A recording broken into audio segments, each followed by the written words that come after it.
Do it. All right, Juice, we're back for another topic. Woohoo! In the break, we were talking about the 80s. Yes. 80s were probably the best time of my life.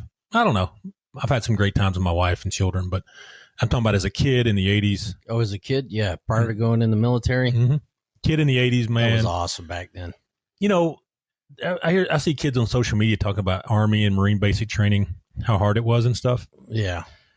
I think if you were raised in the 80s, you're prepping for basic training. In my house, you were. In my house, too. But also for just a career in general. For my parents rarely knew where I was in the summertime. Yeah. It was get up early when the sun comes out and come back when the street light comes on. You better be in that front yard. So I grew up in the sticks. We didn't have street lights, but I was usually spending the night with somebody, or they were in my house or something. You know, we were never just. I was the only kid, so I hung out with a lot of other dudes. You know, I didn't have brothers and sisters to hang out with, but we would stay going fishing for days. Yeah, we just camp out there. Yeah, know? I'm more of a country kid than you were growing up. Oh yeah, but I don't live in a big area like L.A. It was more of a suburb type deal, right? A coal mine region. Yeah, is coal mine still there? They still got it. Still a big employer. Yeah, you didn't want to make that a career? No. Why not? No, why would I want to make? I hated my hometown. I still don't like my hometown. You could be a machinist at a coal mine, right?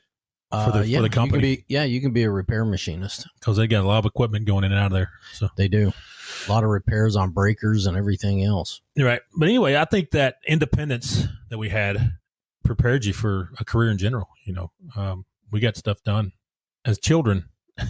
You know, also in the summer I had chores. So my dad would put them up. He'd write them down. Hey, these are the chores I need done by Friday. And if they weren't done, there was no grounding. There was no, I'm taking something from you. You got hotel tore up. Yeah. there was no stand in the corner and think about what you did. You got some stripes on them legs. Yeah. And at like 3 a.m. when he gets home from work and sees that you didn't do it. So he worked during the day, but at night he would hunt me down. He would hunt me down if I was out at my buddy's house, get me out in the yard, give me the whooping. Oh yeah. And then let me go back in. Like, okay, see you. Yeah. He made sure there was an audience. Yeah. And I'd go in crying. They're like, what happened? I got to whoop it into your yard. Yeah. Okay. And then also the other parents would whoop you too. Oh, yeah. Henrietta, and then they'd call mom and dad and you go home and you get another one. Henrietta Williams, my buddy Wade's mom would line us up and tear us up, son, over at their house. She didn't put up with no back talking. If she told you to go do something once, that was it. There was no warning. Hey, I'm going to whip you. Or anything. It was straight to the belt or the hickory, whatever she had in her hand. But she was rough. My dad was like, growing up with him was like growing up with Arlie Ermy in the house. Arlie Ermy. Yeah. Did he walk around saying funny stuff? Oh, yeah. Hysterical. My dad was funny as can be. Till he got mad. Then it was not funny anymore. But he didn't hold a grudge, though. No. My dad didn't either. He'd get mad at you, punish you, and that was it. Yeah. Then it was over. Then we go watch football or something, whatever.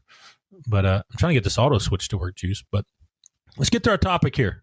People can get bored talking about the 80s and getting whippings and stuff. We're not even talking about the big hair or the good music. Yeah. We didn't even get to why we brought that up. But yeah, I know. Watching Stranger Things with my daughter, and she loves it. But anyway, stand your ground. We're going to talk about Alabama. I don't know much about the laws in other states, but I know the Southeastern Conference, we call it. The Southeast is pretty similar in all states. But I'll just read the stand your ground law. And then we're going to talk about a specific case that just got a hung jury, right? Yes. Mistrial. All right. So it's Alabama Code Title 13A. I cannot talk. Criminal Code Section 13A 3-23. Use of force in defense of a person. A person is justified in using physical force upon another person in order to defend himself or herself or a third person from what he or she reasonably believes. That's a key word, right? Reasonably. Yep. Believes to be the use of imminent use of lawful physical force by that other person, and he or she may use a degree of force in which he or she reasonably believes necessary for the person. Purpose. Man, I should have got you to read this, Juice. You don't want that. Okay. I'm old. A person may use deadly physical force and is legally presumed to be justified in using deadly physical force in self-defense or defense of another person pursuant to subdivision 5 if the person reasonably believes that the other person is using or about to use unlawful deadly physical force using or about to use physical force against an occupant of a dwelling while committing or attempting to commit a burglary. Thank you, sir.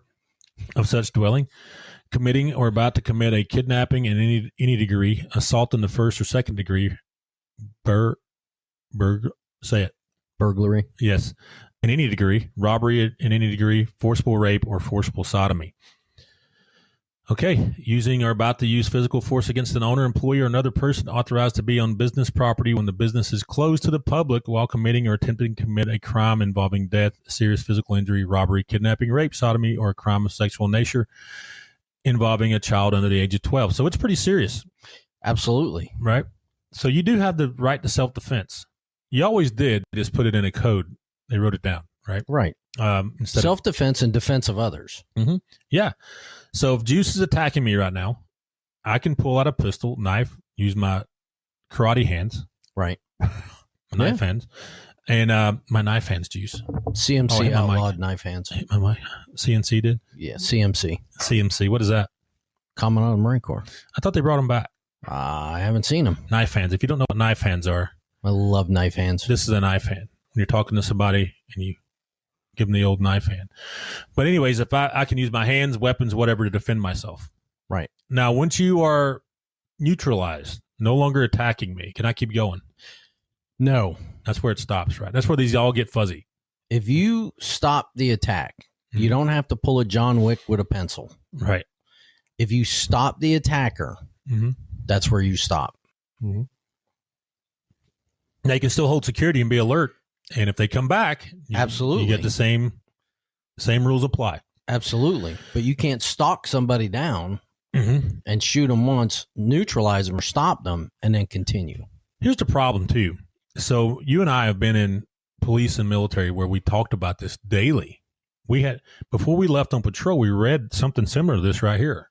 Oh, yeah. ROE, rules of engagement. Yep. And it was very similar, some similar verbiage in there. And we read it. And we thought about it. We did training scenarios with it. We got to act it out in real life sometimes, unfortunately. Your average Joe, how many people have been in the military, the police in the United States? I don't know. Less than 1%. Yes. So the other 99% never had that training. Right. And they're expected to know this right here. When somebody's coming up on their porch, breaking down their back door, they're expected to know this rule right here.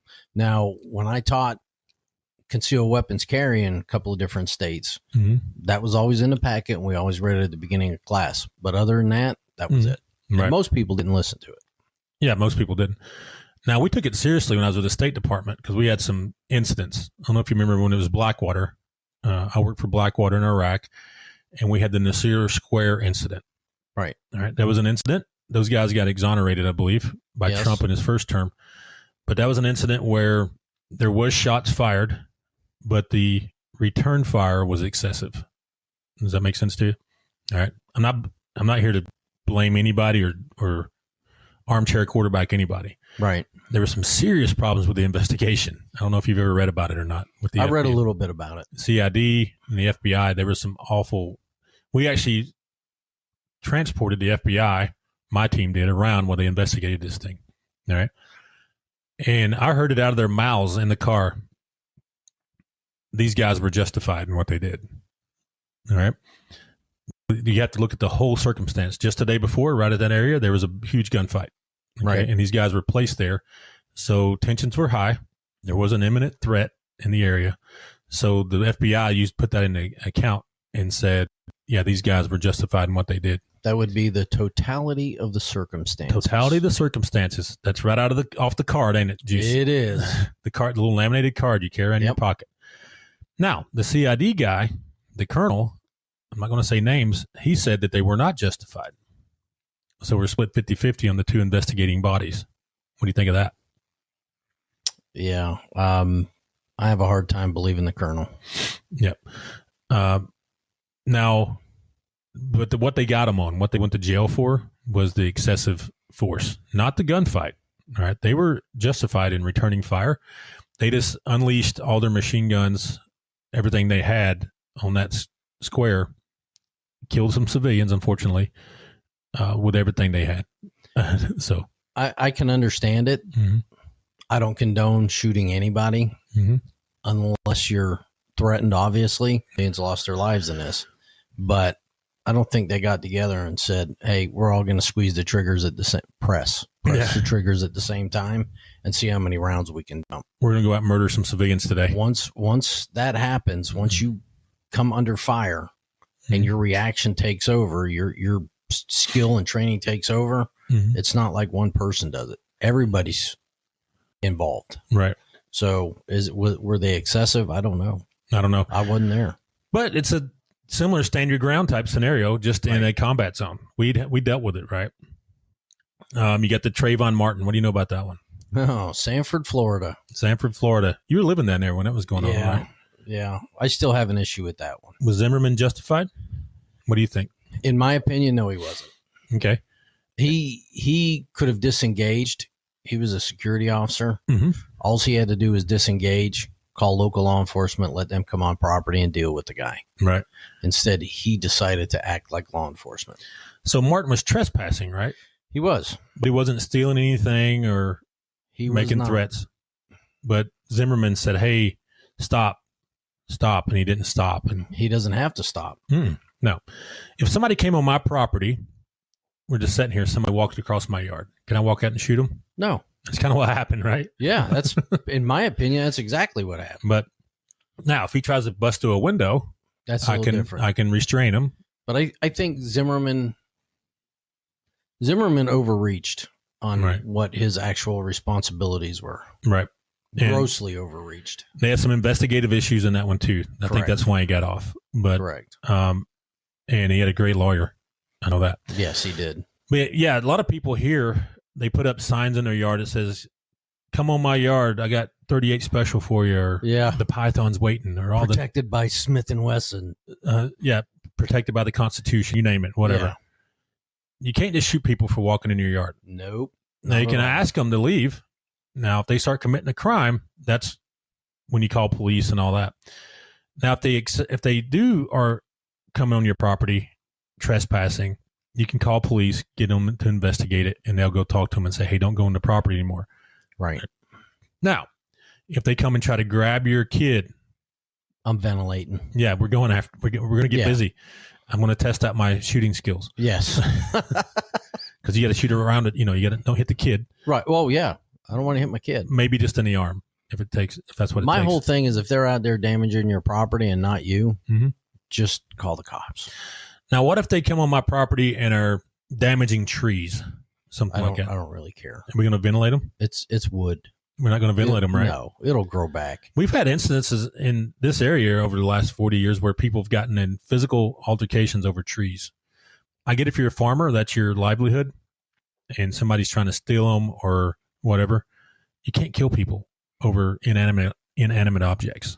No, you cannot. You can't kill people over dogs. In my opinion, if there's a forcible felony taking place, kidnapping, rape, something like that. The things they talked about, rape, sodomy, then you have a right to defend yourself and stop that threat.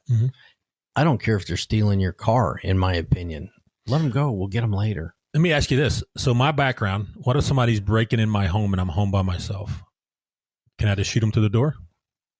With your background? Yeah. Yeah, no. I don't think so. No. What if my daughter is in the house, 14-year-old, and they're trying to break in the home? Oh, yeah. Yeah, it ramps it up a little bit, right? Yeah, the totality absolutely. of the circumstances says they may be coming to rape her or kidnap her, right? Right. If it's just me, though, we're going to try to disengage as best we can. Yeah. If somebody's breaking down my door, though, there's going to be a serious talk going on. Yeah. Somebody's going to get lead poisoned. I want to have 911 and put it on speaker and just let them hear the whole thing. So but that's another thing, though. You just said with your background. I know your background. I know your training. Some people, it's easier to understand why they do it versus somebody like you doing it. What if Joe Accountant has never been in a fist fight and somebody's breaking in his home like that? Absolutely. I'd say, Joe, you're justified. Yep. Juice, not. All right. And I agree with that. You should have tried to de-escalate first. And that's what a judge is going to say, too, or a jury. But that's where a person with your training, skills, background, education, all that comes into play as soon as you hit the courtroom. Right. So for us to somebody start banging on your door and you ventilate them, that's going to be an issue. Yeah, because a prosecutor is going to be like, hey, they should have known better. Yeah. And their training, their experience. Yeah. Yeah. All right, let's take a break. We'll talk about this one specifically in Alabama, right? They just got a mistrial.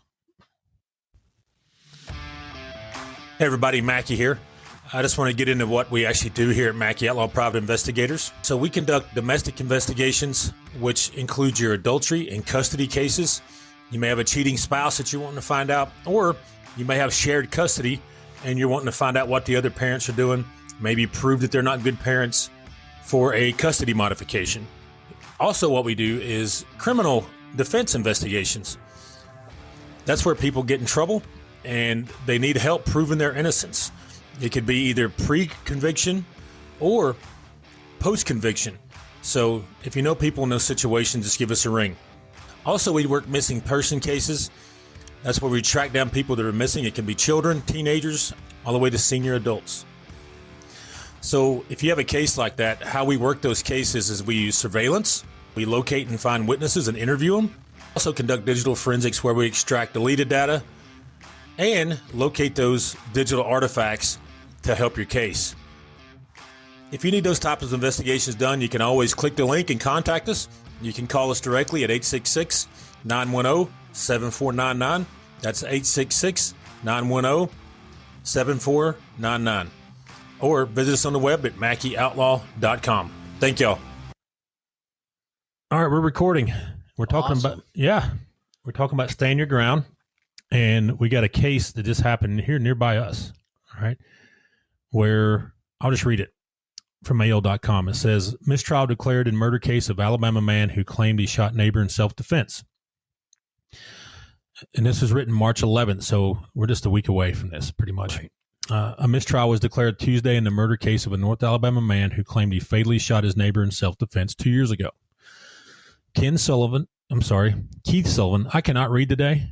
I don't know what's going on. You want to borrow my old man glasses? I keep having seizures. I can see. I just getting ahead of myself. Okay. So, Keith Sullivan, 53 of Grove Oak, was indicted on murder charges by the DeKalb County Grand Jury in February 2024 for the slaying of Gregory Bagwell, our court records showed. In July, DeKalb County Circuit Court Judge Shonathan Bell denied Sullivan's request for immunity under Alabama's Stand Your Ground self-defense law and set the case for trial, where Sullivan claimed self-defense. Bell declared a mistrial on Tuesday after jurors sent the judge a note indicating they were deadlocked. Fox 54 reported. The judge's order was not yet in online state records Tuesday afternoon. A new murder trial for Sullivan was set for October. Okay. I read a little bit about this incident. You know some about it too. Right. Okay. But first, it was a mistrial. And I've seen everybody on social media saying, oh, I told you he didn't do it. I told you he wasn't going to be guilty. That's not what a mistrial means. So the judge made this to where it can be tried again. Right. Now, if they came back and said not guilty, then it's over. Right. But the judge knew better. I know the judge, kind of. All right. And I think he's a quality guy. Yes, he is. And if he says we can't have immunity under stand your ground, this is a mistrial, there's something we're missing here, then I trust him. What do you think? I agree. I know him. Now, some of the other judges, I wouldn't give them, if they were stranded on the side of the road, I wouldn't stop. I may just to laugh at him. Harass him. Yeah. But this guy, I like him a lot. I think he's a good person. So he thinks there's something there probably. Right. All right. Now, this guy, this is an incident that went on where one neighbor was going around walking across people's yards and on their property and harassing people, right? Right. Huge nuisance. One report said he was shooting into the air. Yes. On a separate day, he was shooting into the air for whatever reason. Yes. Now, I get it. There's kids around and all that. How many times were the police called? Do you know? There on that particular day, apparently there was an overabundance of police calls that day. And they come out, didn't see nothing. Out, talk, and then they didn't do anything with the gentleman or the decedent.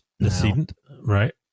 And so Mr. Sullivan, the guy came up on his porch for whatever reason, right? He was standing on the porch, hanging out, having a cigarette.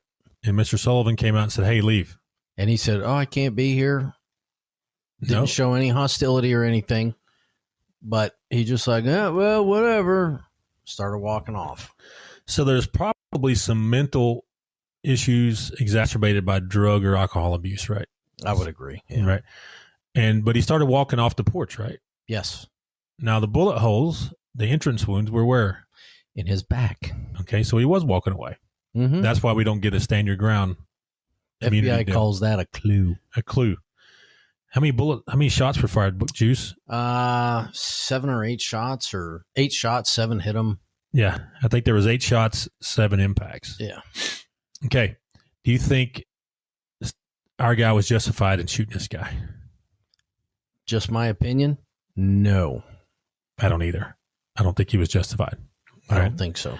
The guy wasn't trying to break the door down, apparently. Now, we just have what's on the news. We don't have insider information. We're just giving an opinion here under our First Amendment right, correct? Correct. All right. But we're just going off what we read in the news. And it appears that the gentleman tried to disengage, the decedent tried to disengage and walked off. I wasn't there. I don't know. Well, they said he was still on his property. Well, that's like we said the first part. You can walk across my property all day and I can shout and yell at you. Yep. I can't kill you. Nope. All right. Can I physically try to remove you? No.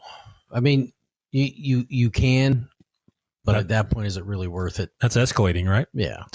For nonsense. I try to disengage. Yeah. I would rather de-escalate than have to go through court proceedings because I ventilated you. Or if I try to remove you and we start fighting and I punch you and disable you somehow, knock out an eye, break a nose. I'm going to sue you. Yeah. Break a nose. Then I'm going to have your property. Yeah. And then I'm not going to let you walk on it. Break a rib, my rib punctures along. I'm not saying I killed you. No, but there's a lot of things that great bodily harm or disfigurement. Right. Now, this went to I read where this went to the grand jury a year ago or so. And the grand jury said there was a crime that took place. Correct. That our guy, Mr. Sullivan, did murder this guy. Okay. So a grand jury, I know it's like, you ever been in a grand jury? Yes. It's like a kangaroo court. It is. The DA, it's not, I can't remember. Is there a judge there? Can't remember. But it's not as formal as a. No, it's nowhere near as formal. And the DA can ask you questions, can ask the jurors can ask you questions from the stand, all kind of weird stuff like that. Right. It's more of an open format. Yeah, it's an open forum. Yeah, is what it is. And they're just trying to decide, hey, was there a crime committed? What do y'all think? Is there enough evidence to say a crime was committed? It's very similar to a reporter pooling a jury after hearing everything. Right. And the DA or the assistant DA just happens to be the reporter, right? Right. But they did say, hey, there was a crime committed here, so that's why it went to trial. Right. And but so we agree that based off what we've seen in the news, we have no insider information. I'd say this was murder. Yeah, I don't think it was justifiable. And our judge friend, Mr. Bell, said the same thing. Because to stand your ground, there's no jury. It's just the judge deciding if you are protected under that section of the law. I just don't get the whole 8 shots. Right. The 8 shots. I've been shot. Mm-hmm. You can stop somebody with 1 shot. Yeah. So if Juice is attacking me, this is how it goes. If Juice is attacking me and I shoot 1 round at him and he goes down and he's no longer a threat, he's neutralized. I have to stop. Correct. Now, if I walk up to him and give him the coup de grace or the bullet to the brain, yep, that could potentially be perceived as murder. Absolutely. Right. Now, if he's coming at me and I put it around at him, he goes down and I'm standing here and he gets his energy back. It's not like on TV, by the way. It takes some time. Yes. Say we're waiting on the cops and he decides to start reaching for a gun, then I can give him another one. Yes. I can keep giving him until he stops being a threat. Correct. Right. I agree. That can happen in a matter of seconds or it could happen over time. Right? Absolutely. What was the other example we had pulled up here? Who was the kid in Wisconsin? Oh, what was his name? Oh, I can't remember his name. When he went to the riots. Yeah, they were hitting him with a skateboard. Yeah. Now, that kid was justified, in my opinion, because they were getting ready to beat him across the face with a skateboard. Right. But why was he there in the first place? Well, he said he was going to render aid. Okay. And I would have to argue that who in their right mind, even you and I with our background, I'm not going to just pack up a bag, a Unit 1 kit and go running over to a riot. With my M4. Yeah. We had an M16. I think he had the old one. Yeah, he had the old one. All right. So, but anyways, now if I had a daughter up there in the middle of all that mess and I was going to get her, that's one thing. yeah. But, we talked about disengagement. I'm not going to go engage with a bunch of riders. I'm not going to do it. I wouldn't either. I don't have the energy at the time. I would have to have a good reason why. Mm-hmm. Right. Like you said, my daughter. And she's like, hey, I'm here in my apartment. I don't want to drive through all this. I'll be in Wisconsin in a day. His name is Kyle Rittenhouse. Kyle Rittenhouse. That's him. You'd think we would prepare before we get on this, turn this recorder and this microphone on, Juice, but it makes it more interesting in my opinion. It does. 17 years old. But he went up to say he was rendering aid. And I don't think he was trained as a paramedic, was he? Nope. EMT? Nope. Okay. And he's 17 years old. He was not even old enough to have the license. No. But he said, I'm going to go up here and render aid. And these guys, these rioters, saw him with an M4 and said, we're going to get you. And Rittenhouse got him back. Have you seen the trial at all? I didn't see the trial much. I saw the video. So as they're sitting in court, Rittenhouse's attorney looked at the gentleman he shot that survived and said, so you're telling me that my client shot you after you tried to kill him? Yes. What? I mean, where are you going to go from there? It should be over, right? Now, how that went down, though, Rittenhouse was being chased by these dudes. They had a skateboard getting ready to hit him in the face with it. He was doing a tactical retreat. They had him on the ground. Yeah. Getting ready to kill it. If the skateboard hits you just right, it could kill you. Mm-hmm. All right. And he shot him and killed 2, injured 1, I believe, something like that. Killed 2, injured 1. And he was justified at that point. I don't think he was justified in being there. That's what I'm getting. Neither do I. But yeah, this is America, so you can go ride around wherever you want. All right, we have that freedom. I'm just questioning his motive for being there. But I don't get it. At 17, I wouldn't have jumped in my vehicle and grabbed a rifle and a Unit 1 bag and tried to respond to a riot a couple states over. At 17, I was probably playing some sport or Nintendo. Remember Nintendo? Yeah, I remember that. I was probably out drinking somewhere in the woods. Goofing off? Yeah, at a party or something. At a party. Goofing off. I used to go hunting and fishing a lot too when I was young. So did I. But yeah, so just to recap a little bit, if you come on my property, I can't just walk out and kill you. No. All right. If you try to physically assault my daughter or me, then I can kill you. I can defend myself. How about that? Correct. Let's rephrase it. I can neutralize the threat. Yes. All right. If you die or not, that's on you. Yes. I know how good a condition your body's in. Exactly. How good a shooter I am. Right. But I can neutralize. Now, neutralize does not mean murder. All right. No.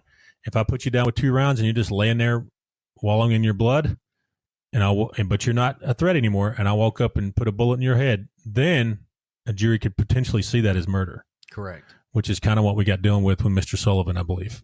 Correct. So, all right. What are the thoughts you got, Juice? If you show up on my property and you get ventilated, I'm not rendering aid for you. You're going to have to do self-aid because I'm not going to help you. We don't have Army medics or corpsmen that render aid to the enemy. Yeah. So just remember that if you stumble across my property and do something stupid. Bring your own tourniquet, right? Exactly. All right. All right. That's all we got for this one. We'll be back with another topic in just a bit. Say bye, Juice.